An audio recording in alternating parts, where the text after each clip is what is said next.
सोचिए, सिर्फ एक सोशल मीडिया ट्रेंड ने पूरे नेपाल को हिलाकर रख दिया। प्रधानमंत्री भाग गए, संसद और सुप्रीम कोर्ट तक जल गए और सड़कों पर सिर्फ रही अफरा तफरी। सवाल अब ये है कि नेपाल बदल रहा है या बिखर रहा है। नमस्ते दोस्तों, स्वागत है आपका हमारे इस यूट्यूब चैनल पे। आज हम बात करेंगे नेपाल के उस आंदोलन की जिसने पूरी दुनिया का ध्यान अपनी तरफ खींच लिया, जहां जेनजीज ने सोशल मीडिया से शुरू की लड़ाई और देखते ही देखते पूरे देश का और पूरी दुनिया भर का ध्यान अपनी तरफ आकर्षित किया। चलिए समझते हैं नेपाल में असल में क्या।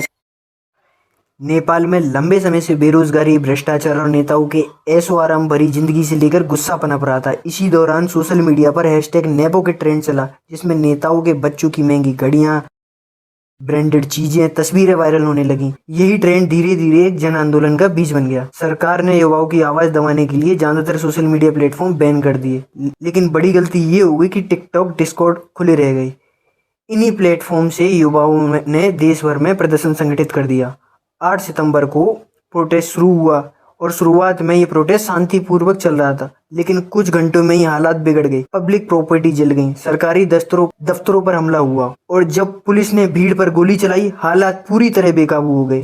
प्रधानमंत्री ओली ने इस्तीफा दे दिया, कई मंत्रियों के घर जला दिए गए, कुछ को हेलीकॉप्टर से भागना पड़ा, यहाँ तक कि पूर्व पीएम की पत्नी भी भीड़ में जिंदा जला दी गई। और यही सबसे खतरनाक मोड़ था, जब आंदोलन जवाबदेही से हटकर अराजकता बन गया। नेपाल की स्थिति अब श्रीलंका और बांग्लादेश जैसी लग रही है, जहां जनता ने सरकार गिरा दी है, लेकिन उसके बाद देश और भी अस्थिर हो गया है।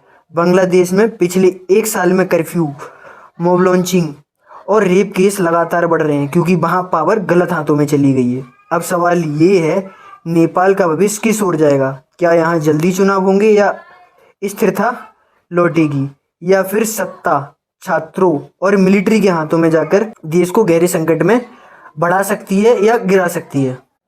इतिहास हमें यही सिखाता है, सरकार को बदलना आसान है, लेकिन देश चलाना इससे कहीं ज़्यादा मुश्किल। नेपाल के सामने आज सबसे बड़ी चुनौती यही है, बदलाव को विनाश की ओर जो जा रहा है ना नेपाल, उसको कैसे रोका जाए।